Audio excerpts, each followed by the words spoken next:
Welcome to our channel. Today we how to download Delta app to track wallets and exchanges, beginner guide step by step clearly. Open your web browser.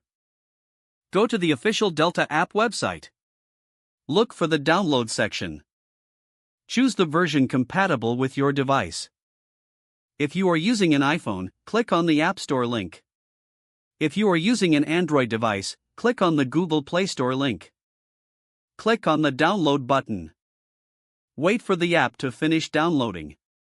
Once downloaded, locate the app icon on your device. Tap on the app icon to begin the installation process. Follow the on-screen instructions to install the Delta app. Once installed, open the Delta app.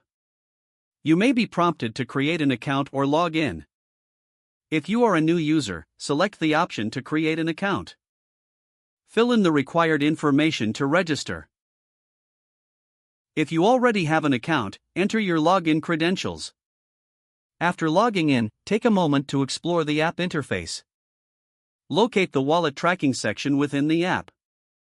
Add your cryptocurrency wallets by selecting the relevant options. Input your wallet addresses as required by the app. You can also add your favorite exchanges in a similar manner. Navigate to the exchange section of the app.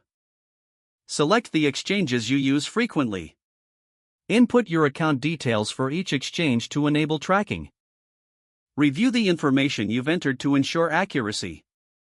Explore additional features within the app to enhance your experience. Once everything is set up, start tracking your wallets and exchanges in real time. Enjoy using the Delta app to manage your cryptocurrency portfolio efficiently. Don't forget to like this video and subscribe to our channel for more step-by-step tech guides.